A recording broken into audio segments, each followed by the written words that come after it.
I filed the motion to vacate today, but it's more of a warning and a pink slip. I respect our conference.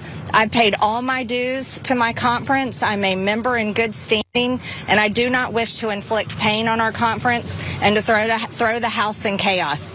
But this is basically a warning, and it's time for us to go through the process, take our time, and find a new Speaker of the House that will stand with Republicans and our Republican majority instead of standing with the Democrats.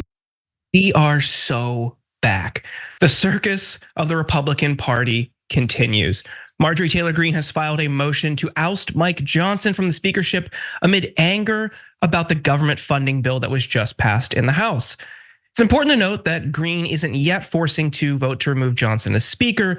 A source close to the conversations told CNN that a number of fellow GOP lawmakers were trying to convince the Georgia Republican not to bring the motion. But after she filed it, she was swarmed by her Republican colleagues.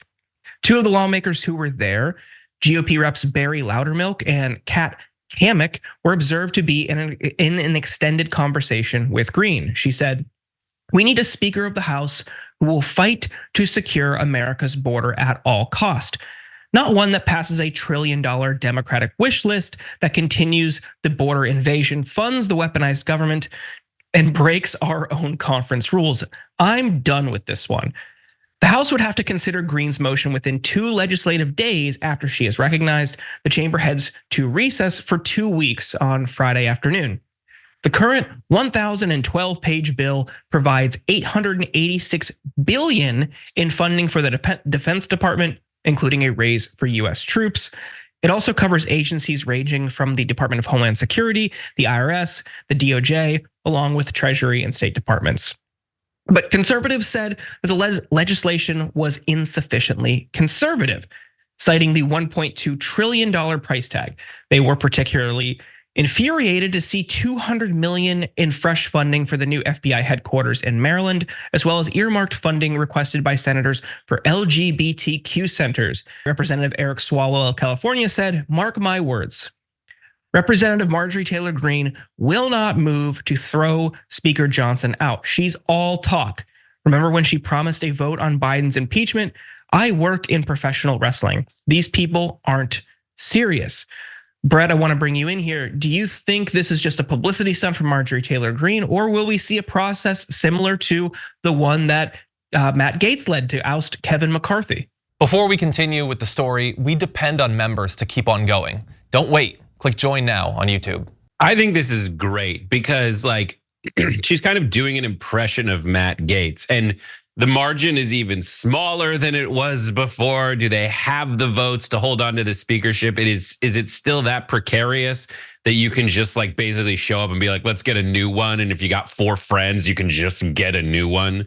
My favorite thing, I do think she wants this kind of power more than she wants a new speaker.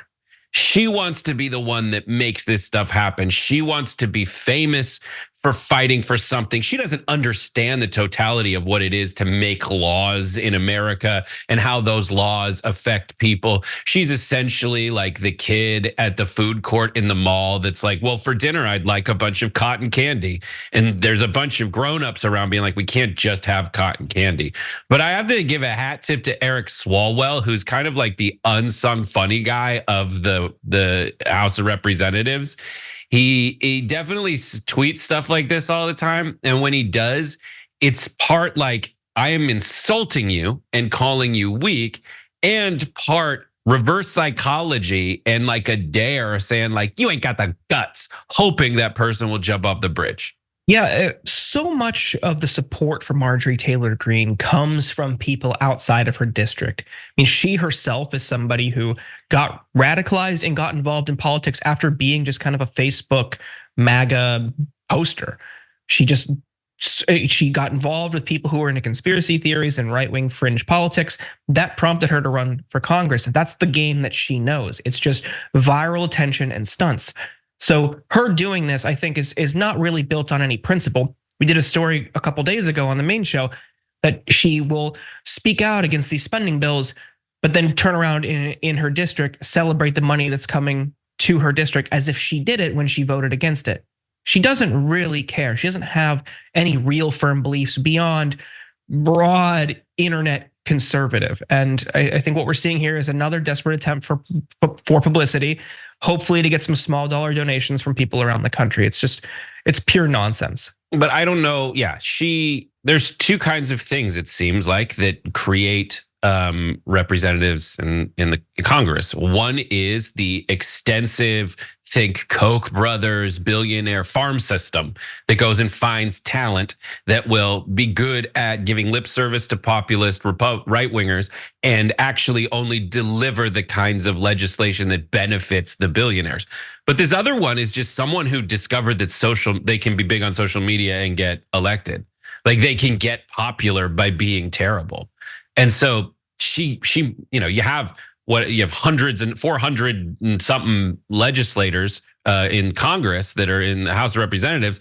A small percentage of them are going to be Marjorie Taylor Greene. And I think what ends up happening after a while is if you have someone like Marjorie Taylor Greene who's not like really paying attention to how annoying she's being to people that aren't really paying attention, they don't understand how chaotic and unstable it makes a lot of people in America feel when the Republicans are like ousting speakers of the House when they have absolute control over keeping one.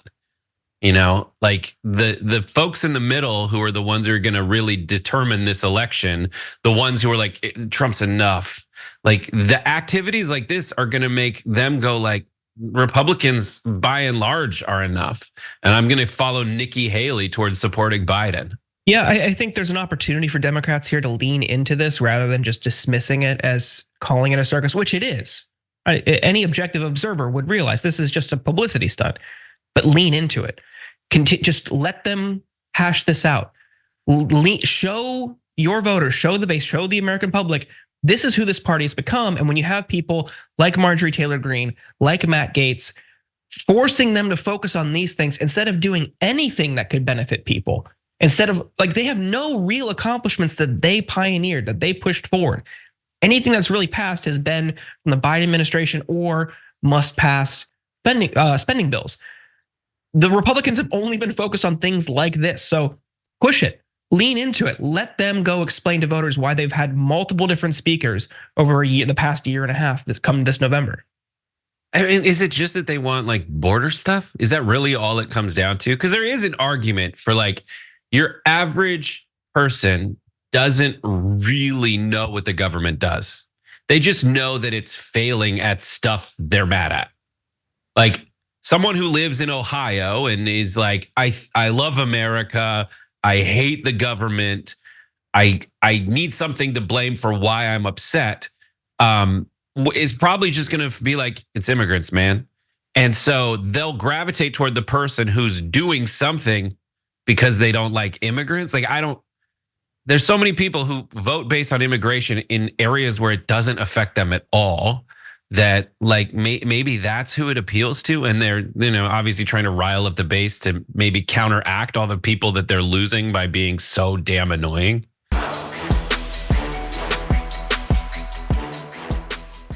For more political news breakdowns, interviews, stories of activism, and me trying my hardest to care about the occasional big celebrity news story, subscribe to our YouTube channel at youtube.com/The Damage Report. And you can ring the bell wherever it is so you don't miss anything.